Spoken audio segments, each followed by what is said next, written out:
like when I was in Ghana, the places that I used to like, they kind of remained the same. Like my friends and I, on the first day that we arrived, we were like, oh, we'll probably go for dinner. But then they were like, wait, are you joking? Let's go to night markets. Let's just go and eat the things that we miss about Ghana. Like on our first day here, let's do that. So first of all, I ordered wache that afternoon, and then in the evening we went to campus. Like we literally went all the way to Legon campus.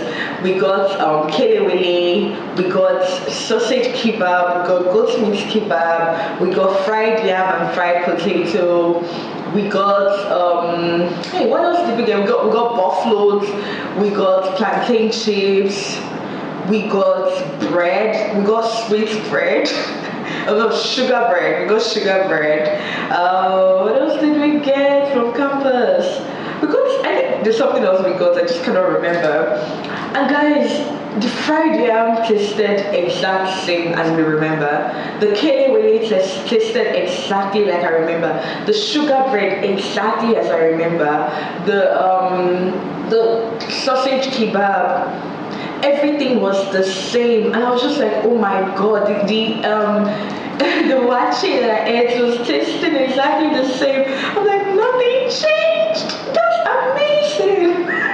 That's like proper preservation of culture. It's like the way you imagine the way you always knew it, and you come back after 5 years and it's still the same, bruh. Nah, that was a shock for me. I was just like, wait, I expected it to be good, but I didn't expect it to taste the same way.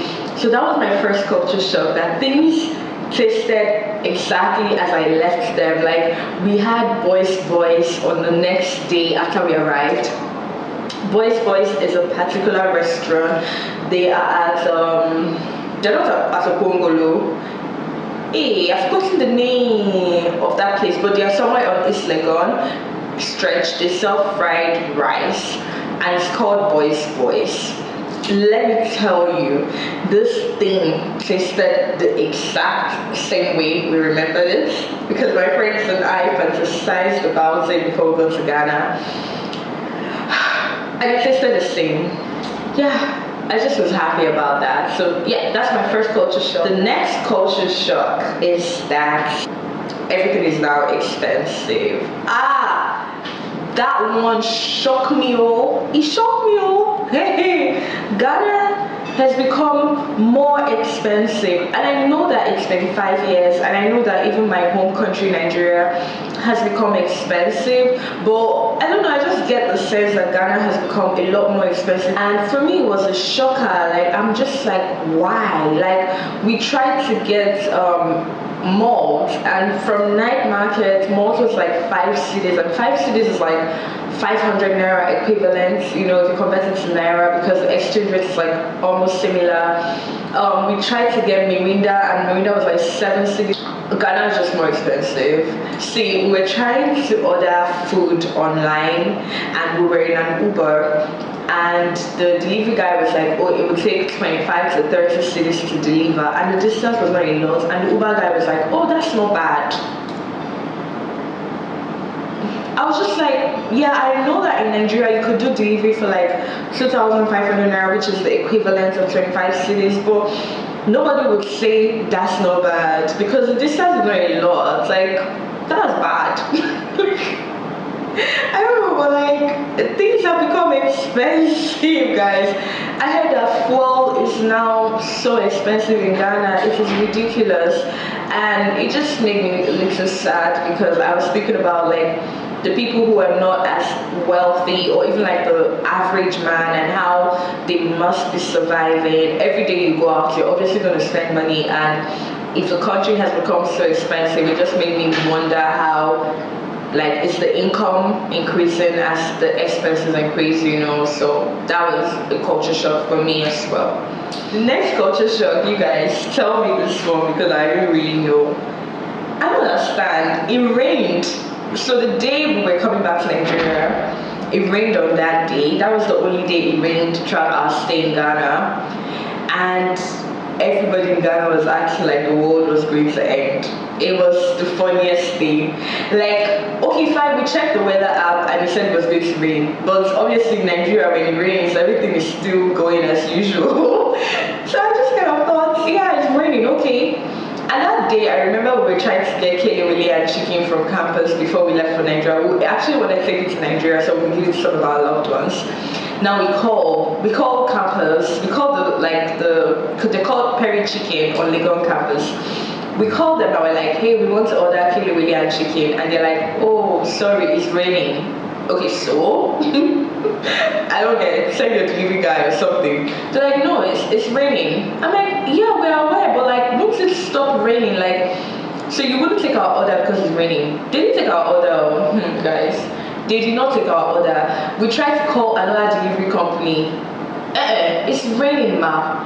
We can't take your order. I'm like, but the rain will end. I don't understand. Like, in Nigeria, they would have one raincoat for you, and they will not take your order. Let me know why. They will take your order. Like, I was just so shocked. And then we're trying to get to the airport. Like, everywhere is blocked.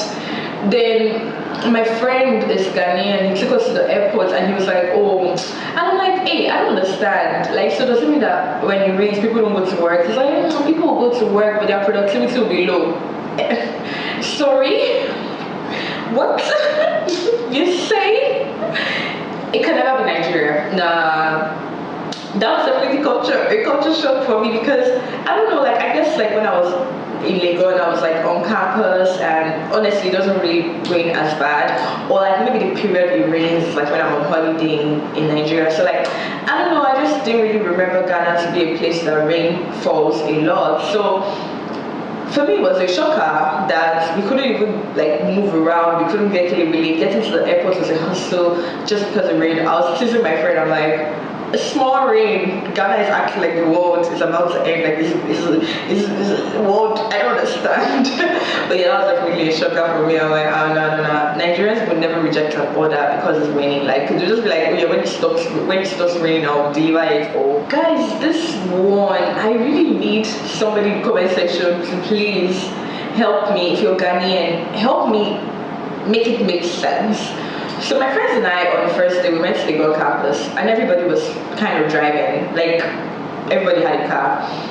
And initially, I'm like, what's going on? The campus looks very rowdy. There are cars everywhere.